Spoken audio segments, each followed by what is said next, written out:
नमस्कार मेरे प्यारे बच्चों, कैसे हैं आप सभी। उम्मीद है आप सभी लोग अच्छे, स्वस्थ और मस्त होंगे। सो प्यारे बच्चों, आज की क्लास आप सभी के लिए बहुत ही बेहतरीन होने वाला है। आज की क्लास में मैं आपको अंग्रेजी को पढ़ना, लिखना और बोलना बहुत अच्छी तरीके से, बहुत बारीकी से आपको बताने वाला हूं। तो प्यारे दोस्तों, अगर आप भी अंग्रेजी को बोलना चाहते हैं, समझना चाहते हैं, सीखना चाहते हैं, तो इस क्लास को शुरू से लेकर लास्ट तक देखिएगा। 100% गारंटी के साथ कह सकता हूँ, इस तरीके से आपको कोई भी नहीं बताएगा अंग्रेजी को पढ़ना और बोलना।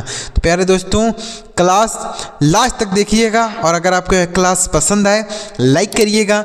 चैनल पर पहली बार आए हैं तो चैनल को भी सब्सक्राइब करके बेल का आइकन जरूर दबा लीजिएगा, क्योंकि मैं इसी तरीके से अंग्रेजी सीखने समझने का आसान से आसान तरीका आपके लिए लेकर आता रहता हूँ। चलिए देखते हैं प्यारे दोस्तों, कैसे पढ़ेंगे अंग्रेजी, कैसे बोलेंगे, देखते हैं।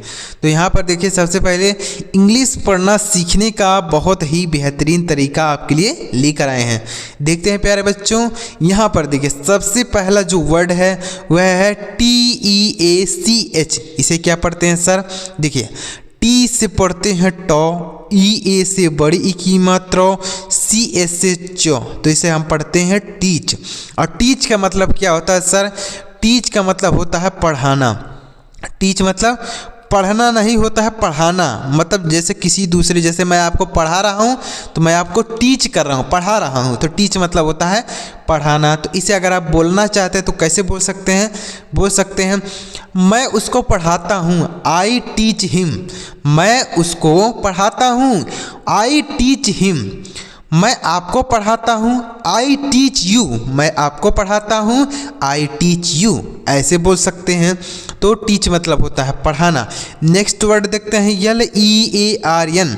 तो यल से होता है लॉ, EA का उच्चारण अ के रूप में, आर से हो गया रॉ और यन से हो गया नो। तो यह हो गया लर्न। और लर्न मतलब होता है सीखना। लर्न मतलब सीखना होता है। जैसे आई लर्न इंग्लिश, मैं इंग्लिश सीखता हूँ। आई लर्न हिंदी, मैं हिंदी सीखता हूँ। आई लर्न बाइक, मैं बाइक सीखता हूँ, मतलब बाइक चलाना सीखता हूँ। तो ये लर्न का मतलब होता है सीखना, कोई भी चीज़ सीखना। तो उसके लिए आप लर्न का यूज़ कर सकते हैं। मज़ा आ रहा है ना प्यारे बच्चों? वीडियो में लास्ट तक बने रहिएगा, अभी और आपको अच्छी तरीके से मज़ा आने वाला है। देखिए, GIVE, तो इसे क्या पढ़ेंगे? जी से पढ़ते हैं गौ, आई से छोटी की मात्रा को उच्चारण कर देते हैं, VE से व। तो इसे हम पढ़ते हैं गिव। और गिव मतलब होता है देना। गिव मतलब होता है देना। जैसे गिव मी वाटर, मुझे पानी दो। गिव मी योर साइकिल, मुझे अपना साइकिल दो। गिव मी योर फोन, मुझे अपना फ़ोन दो। गिव मी योर पेन, मुझे अपना पेन दो। तो गिव मतलब होता है देना। समझ में आ रहा है प्यारे बच्चों? चलिए आगे बढ़ते हैं। नेक्स्ट वर्ड है TAKE। तो टी से टो, ए से ए की मात्रा और KE से को, तो यह हो जाएगा टेक। और टेक मतलब होता है लेना। टेक मतलब होता है लेना। जैसे टेक दिस पेन, इस पेन को ले लो। टेक दिस पेन, इस पेन को ले लो। तो मतलब टेक मतलब होता है लेना। टेक मतलब लेना। अगला देखते हैं PASS। तो P से पौ, E से औ की मात्रा, SS से शौ, तो यह हो गया पास। PASS पास। अब पास मतलब क्या होता है? सफल। पास मतलब सफल। जैसे I passed in the exam, मैं एग्ज़ाम में सफल हो गया। I passed in the exam, मैं एग्ज़ाम में सफल हो गया। तो पास मतलब होता है सफल होना। समझ में आ रहा है? पर उत्तीर्ण होना। आगे देखिए, अगला है FAIL। तो इसे हम पढ़ेंगे फेल। FAIL फेल पढ़ेंगे। और फेल मतलब क्या होता है? असफल। फेल मतलब होता है असफल। जैसे अभी हमने बताया कि पास, तो पास मतलब होता है सफल, उसी तरीके से है फेल। फेल मतलब होता है असफल, उसका अपोजिट है। जैसे मैं एग्ज़ाम में असफल हो गया तो बोल सकते हैं आई फेल इन द एग्ज़ाम, मैं एग्ज़ाम में असफल हो गया, फेल हो गया। आगे देखिए, अगला वर्ड है SELL। तो इसे पढ़ेंगे, S से हो गया शो, E है तो एक ही मात्रा लगा देंगे और LL से लो। तो यह हो गया सेल। और सेल मतलब होता है बेचना। सेल मतलब बेचना। जैसे आई सेल द फ्रूट्स, मैं फल बेचता हूँ। आई सेल द फ्रूट, मैं फल बेचता हूँ। मतलब कोई भी चीज़ आप बेचते हैं तो उसके लिए आप सेल का यूज़ कर सकते हैं। सेल मतलब होता है बेचना। उसी का अपोजिट होता है BUY, तो इसे हम पढ़ते हैं बाई। क्या पढ़ते हैं सर? बाई। यह सेल का अपोजिट है। मतलब सेल मतलब होता है बेचना, तो बाई मतलब होता है खरीदना। जैसे कोई बेचेगा तो कोई खरीदेगा तो यह हो जाएगा बाई। बाई मतलब होता है खरीदना। जैसे अभी आपने बोला कि आई सेल द फ्रूट्स, मैं फल बेचता हूँ, तो आप बोल सकते हैं आई बॉट द फ्रूट्स, मैं फल खरीदता हूँ। बोल सकते हैं आई बाई द फ्रूट्स, मैं फल खरीदता हूँ, ऐसे बोल सकते हैं। तो बाई मतलब होता है खरीदना। नेक्स्ट देखती है प्यारे बच्चों क्या है? SHOW, तो इसे क्या पढ़ेंगे? SH से पढ़ेंगे शो और OW से ओ की मात्रा, इसे पढ़ेंगे सो। सो मतलब होता है दिखाना। शो मतलब दिखाना, कोई चीज़ दिखाना, तो उसके लिए हम शो का यूज़ कर सकते हैं। शो मतलब होता है जैसे ही शो मी हिज हाउस, उसने मुझे अपना घर दिखाया, तो बोल सकते हैं शो मतलब होता है दिखाना। और उसी का अपोजिट होता है HIDE, तो इसे हम पढ़ते हैं S से हो, I से आई पढ़ेंगे और DE से डॉ, तो यह हो गया हाइड। हाइड मतलब होता है छिपाना। जैसे अभी हमने बताया कि शो मतलब होता है दिखाना, उसी का अपोजिट है छिपाना। मतलब दिखाना तो छिपाना, तो बोल सकते हैं छिपाना। कोई चीज़ छिपाना तो उसके लिए हाइड का यूज़ कर सकते हैं। ये दोनों अपोजिट हैं एक दूसरे के। आगे देखिए नेक्स्ट क्या है? नेक्स्ट वर्ड है COME, तो इसे क्या पढ़ेंगे? कम। COME कम पढ़ेंगे। और कम मतलब क्या होता है? आना। कम मतलब आना होता है। जैसे कम हियर, यहाँ आओ। कम हियर, यहाँ आओ। अब देखिए उसी का अपोजिट होता है गो, GO, तो इसे हम पढ़ते हैं गो, और गो मतलब होता है जाना। जैसे आप किसी को बुलाते हैं तो किसी को जाने के लिए भी तो कह सकते हैं कि वहाँ जाओ, तो बोल सकते हैं गो देयर। अब बोल सकते हैं यहाँ आओ, तो बोल सकते हैं कम हियर, यहाँ आओ। तो ऐसे इन दोनों का यूज़ कर सकते हैं। बहुत ही अच्छे अच्छे वर्ड आपके लिए लेकर आए हैं। इसे सीखकर आप आसानी से अंग्रेजी को पढ़ सकते हैं, अंग्रेजी को बोल सकते हैं, अंग्रेजी लिख सकते हैं। तो यह हो गया कम हियर, यहाँ आओ, और गो देयर, वहाँ जाओ। तो कम मिस आना, गो मिस जाना। आगे देखिए THROW, तो इसे हम पढ़ेंगे थ्रो। THROW throw. और थ्रो मतलब होता है फेंकना। थ्रो मतलब फेंकना। जैसे ही थ्रो द स्टोन, उसने पत्थर फेंका। ही थ्रो द स्टोन, उसने पत्थर फेंका। तो ऐसे हो सकते हैं। थ्रो मतलब होता है फेंकना, कोई चीज़ फेंकना, थ्रो का यूज़ करेंगे। उसी का अपोजिट है CATCH, तो इसे हम क्या पढ़ते हैं सर? इसे हम पढ़ते हैं कैच। CATCH catch. और कैच मतलब होता है पकड़ना। जैसे थ्रो मतलब होता है फेंकना, तो उसी का अपोजिट हो जाएगा कैच। कैच मतलब होता है पकड़ना। जैसे ही कैच द स्टोन, वह पत्थर पकड़ता है। ही कैच द स्टोन, वह पत्थर पकड़ता है। तो कैच मतलब होता है पकड़ना। नेक्स्ट है STOP, तो इसे पढ़ेंगे स्टॉप। STOP, S से आधा शो, T से टो, O से ओ की मात्रा, और P से प, यह हो गया स्टॉप। स्टॉप मतलब होता है रुकना। स्टॉप मतलब रुकना। जैसे आप किसी से बोल सकते हैं स्टॉप हियर, यहाँ रुको। स्टॉप हियर, मैं अभी आता हूँ, तुम यहाँ रुको। तो बोल सकते हैं stop here, I just come, मैं अभी आता हूँ। तो स्टॉप मतलब रुकना हो जाएगा। उसी का अपोजिट है गो, GO, गो। गो मतलब होता है जाना। गो मतलब जाना। जैसे आप किसी को रोकना चाहते हैं तो बोल सकते हैं स्टॉप, रुको। और किसी को कहना चाहते हैं जाओ, तो बोल सकते हैं गो, यानी जाओ। तो गो मतलब हो जाएगा जाना। आगे देखते हैं नेक्स्ट है LIVE, तो इसे हम पढ़ेंगे लीव। क्या पढ़ेंगे sir? Leave. LIVE leave. Leave मतलब होता है जीवित। लीव मतलब होता है जीवित। जैसे बोल सकते हैं ही इज़ लीव, वह जीवित है। ही इज़ लीव, वह जीवित है। और यहाँ पर है उसी का अपोजिट है DIE, तो इसे हम पढ़ते हैं डाई। DIE, डाई पढ़ते हैं। क्या पढ़ते हैं सर? डाई। डाई मतलब होता है मरना। डाई मतलब मरना। जैसे ही इज़ डाइड, वह मर गया। ही इज़ डाइड, वह मर गया। तो लीव मतलब होता है जीवित, और डाइड मतलब होता है मरना। तो यहाँ पर ये दोनों एक दूसरे के अपोजिट हैं। तो वीडियो आपको पसंद आ रहा है प्यारे बच्चों कि नहीं आ रहा है?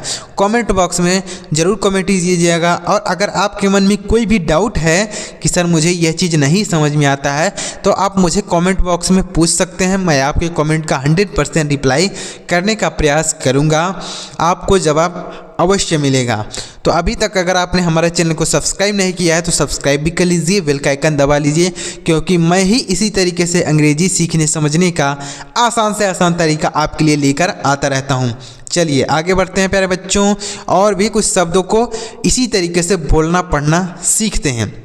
आगे देखिए, अब यहाँ पर देखिए प्यारे बच्चों, अगला वर्ड है SAVE, तो इसे हम पढ़ेंगे सेव। SAVE सेव पढ़ेंगे, S से शौ, A से की मात्रा, VE से वाह, तो यह हो गया सेव। सेव मतलब होता है बचाना, सेव मतलब बचाना। जैसे ही सेव द वाटर, वह पानी बचाता है। ही सेव्स द वाटर, वह पानी बचाता है। अब देखिए सेव का ही अपोजिट होता है SPEND, तो इसे हम पढ़ते हैं स्पेंड, SPEND, इसे स्पेंड पढ़ते हैं। स्पेंड मतलब होता है खर्च करना, स्पेंड मतलब खर्च करना, उसी का अपोजिट यहाँ पर है। देखिए जैसे कोई चीज़ बचाना तो उस खर्च करना, ये दोनों एक दूसरे के अपोजिट है ना। जैसे ही सेव्स द वाटर, वह पानी बचाता है। ही स्पेंड द वाटर, वह पानी खर्च करता है। तो ऐसे आप इन दोनों को एक साथ यूज कर सकते हैं बोलने में, पढ़ने में, लिखने में। आगे देखिए अगला है DROP, तो इसे हम पढ़ेंगे ड्रॉप, DROP, इसे ड्रॉप पढ़ेंगे। और ड्रॉप मतलब होता है गिराना। क्या होता है सर? गिराना। गिराना मतलब कोई चीज़ जैसे ड्रॉप कर देना, गिरा देना। जैसे ही ड्रॉप द कॉइन, उसने सिक्का गिरा दिया। ही ड्रॉप्ड द कॉइन, उसने सिक्का गिरा दिया। अब उसी का सेकंड कह रहे हैं, उसी का अपोजिट होता है पिक। क्या होता है सर? पिक, PICK, इसे हम पढ़ते हैं पिक। और पिक मतलब होता है उठाना, पिक मतलब उठाना। जैसे कोई चीज़ गिराना तो उठाना भी तो होगा। तो ही पिक्ड द कॉइन, उसने सिक्का उठा लिया। ही पिक्ड द कॉइन, उसने सिक्का उठा लिया। और सिक्का गिरा दिया तो बोलेंगे ही ड्रॉप्ड द कॉइन, उसने सिक्का गिरा दिया। तो ड्रॉप मतलब होता है गिराना और पिक मतलब होता है उठाना। आगे देखिए नेक्स्ट वर्ड है SIT, तो इसे पढ़ते हैं सिट, SIT, सिट पढ़ा जाता है। और सिट मतलब होता है बैठना, सिट मतलब बैठना। जैसे आप किसी से बोल सकते हैं सिट हेयर, यहाँ बैठो, सिट हेयर, यहाँ बैठो। अब सीट मतलब होता है बैठना, उसी का अपोजिट हो जाएगा STAND, तो इसे पढ़ेंगे स्टैंड, STAND, स्टैंड पढ़ेंगे। स्टैंड मतलब होता है खड़ा। जैसे कोई बैठना, किसी को कहना चाहते हैं बैठो तो बोल सकते हैं सिट, और किसी को कहना चाहते हैं खड़े हो जाओ तो बोल सकते हैं स्टैंड, बोल सकते हैं ना। जैसे आप किसी से कहना चाहते हैं कि यहाँ बैठो तो बोल सकते हैं स्टैंड हियर, और किसी से कहना चाहते हैं यहाँ खड़े हो जाओ तो बोल सकते हैं स्टैंड हियर, यहाँ खड़े हो जाओ, स्टैंड हियर। तो इन दोनों का ऐसे यूज़ करेंगे अंग्रेजी बोलने में। आगे देखिए नेक्स्ट वर्ड है LAUGH, तो इसे हम पढ़ते हैं लाफ, LAUGH, लाफ। लाफ मतलब होता है हंसना, लाफ मतलब हंसना, LAUGH। जैसे ही लाफ्स एट मी, वह मुझ पर हंसता है। ही लाफ्स एट मी, वह मुझ पर हंसता है। अब देखिए लाफ मतलब होता है हंसना, लेकिन यहाँ पर है CRY, तो इसी का अपोजिट हो जाएगा क्राई। क्राई मतलब होता है रोना, क्राई मतलब रोना या चिल्लाना बोल सकते हैं। जैसे द चाइल्ड आर क्राइंग, बच्चा चिल्ला रहा है। द चाइल्ड आर क्राइंग, बच्चा रो रहा है, चिल्ला रहा है, ऐसे बोल सकते हैं। नेक्स्ट है NICE, तो इसे हम पढ़ते हैं नाइस, NICE, नाइस पढ़ते हैं। और नाइस मतलब क्या होता है? अच्छा, नाइस मतलब अच्छा होता है, NICE, नाइस। नाइस मतलब हो जाए जैसे यह कपड़ा अच्छा है, दिस क्लोथ इज़ नाइस, यह कपड़ा अच्छा है, दिस क्लोथ इज़ नाइस। तो नाइस मतलब होता है अच्छा। अब देखिए यहाँ पर क्या है NASTY, तो इसे पढ़ेंगे नेस्टी, इसे क्या पढ़ेंगे, NASTY, नेस्टी पढ़ेंगे। और नेस्टी मतलब होता है खराब, नेस्टी मतलब खराब होता है। जैसे अभी हमने बताया कि नाइस, नाइस मतलब होता है अच्छा, तो उसी का अपोजिट होता है खराब, नेस्टी। नेस्टी मतलब हो जाएगा खराब। जैसे यह कपड़ा खराब है, दिस क्लॉथ इज़ नेस्टी, यह कपड़ा खराब है, तो नेस्टी मतलब होता है खराब। नेक्स्ट वर्ड है PLAY, तो इसे हम पढ़ते हैं प्ले, PLAY प्ले। प्ले मतलब होता है खेलना, प्ले मतलब खेलना। जैसे बोल सकते हैं प्ले हियर, यहाँ खेलो, प्ले हियर, यहाँ खेलो। जैसे आपके बच्चे हैं तो बोल सकते हैं प्ले हियर, यहाँ खेलो। अब देखिए अगला क्या है WORK, तो इसे हम पढ़ेंगे वर्क, WORK वर्क। वर्क मतलब होता है काम, वर्क मतलब होता है काम, तो हो जाएगा। इसे कैसे बोल सकते हैं, जैसे वर्क यानी काम करो, वर्क हियर, यहाँ काम करो, वर्क हियर। तो वर्क मतलब होता है काम करना और प्ले मतलब होता है खेलना, तो यह दोनों एक दूसरे के अपोजिट हैं।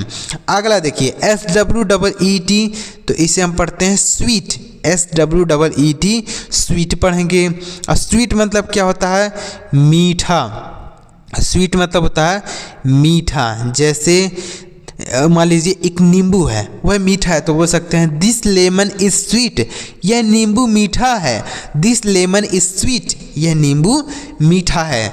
अब देखिए उसी का अपोजिट है BITTER, तो इसे हम पढ़ते हैं बीटर। क्या पढ़ते हैं, बीटर। अब बीटर मतलब क्या होता है सर, बीटर मतलब होता है कड़वा, बीटर मतलब कड़वा। जैसे अभी हमने बताया कि नींबू मीठा है, तो बोलेंगे दिस लेमन इज़ स्वीट, यह नींबू मीठा है। और अगर कड़वा है नींबू तो क्या बोलेंगे, बोल सकते हैं दिस लेमन इज़ बीटर, यह नींबू कड़वा है, दिस लेमन इज़ बीटर। तो बीटर मतलब होता है कड़वा और स्वीट मतलब होता है मीठा, यह दोनों एक दूसरे के अपोजिट हैं। नेक्स्ट वर्ड है WIN, तो इसे हम पढ़ेंगे विन, WIN विन पढ़ेंगे। और विन मतलब क्या होता है, जीतना, विन मतलब होता है जीतना। जैसे आई वन द मैच, मैं मैच जीत गया, विन का सेकेंड फॉर्म होता है वोन, विन का सेकेंड फॉर्म क्या होता है सर, वोन होता है। तो आई वन द मैच, मैं मैच जीत गया, आई वन द मैच, तो विन मतलब होता है जीतना, तो बोल सकते हैं ऐसे। आगे देखिए नेक्स्ट है LOSE, तो इसे पढ़ेंगे लूज, LOSE लूज। और लूज मतलब होता है हारना, लूज मतलब हारना होता है। जैसे आई लूज द मैच, मैं मैच हार गया, आई लूज द मैच, मैं मैच हार गया, तो लूज मतलब होता है हारना। नेक्स्ट है HOT, तो इसे हम पढ़ेंगे हॉट, हॉट मतलब होता है गर्म, हॉट मतलब गर्म होता है। जैसे चाय गर्म है, द टी इज़ हॉट, चाय गर्म है, टी इज़ हॉट। और यहाँ पर है COLD, तो COLD इसे हम पढ़ेंगे कोल्ड। और कोल्ड मतलब क्या होता है, कोल्ड मतलब होता है ठंडा, कोल्ड मतलब ठंडा। जैसे अभी हमने बोला कि चाय गर्म है तो बोल सकते हैं द टी इज़ हॉट, और चाय ठंडा है तो बोलेंगे क्या, द टी इज़ कोल्ड, चाय ठंडा है, द टी इज़ कोल्ड। तो इस तरीके से अगर प्यारे बच्चों डेली आप हमारे साथ अंग्रेजी पढ़ने और लिखने की प्रैक्टिस करते हैं, धीरे धीरे आप अंग्रेजी पढ़ना लिखना बोलना आसानी से सीख पाएंगे। क्योंकि अगर आपको कोई काम नहीं आता है ना, तो अगर आप उस काम की प्रैक्टिस करते हैं, मतलब उस काम को बार बार करते हैं, बार बार करते हैं, एक दिन ऐसा आता है कि आपको वह काम समझ में आने लगता है। तो अगर आपको अंग्रेजी नहीं आता है, पढ़ना नहीं आता, लिखना नहीं आता, समझना नहीं आता है, तो आप धीरे धीरे अंग्रेजी पढ़ते रहिए, लिखते रहिए, धीरे धीरे आप अंग्रेजी सीख जाएंगे। तो प्यारे बच्चों अगर आपको वीडियो अच्छा लगा हो लाइक करिएगा, और अभी तक अगर आपने चैनल को सब्सक्राइब नहीं किया था तो सब्सक्राइब भी कर लीजिए, बेल का आइकन भी दबा लीजिए। चलिए मिलते हैं प्यारे दोस्तों अगली वीडियो में किसी नई टॉपिक के साथ। वीडियो देखने के लिए आपका बहुत बहुत धन्यवाद।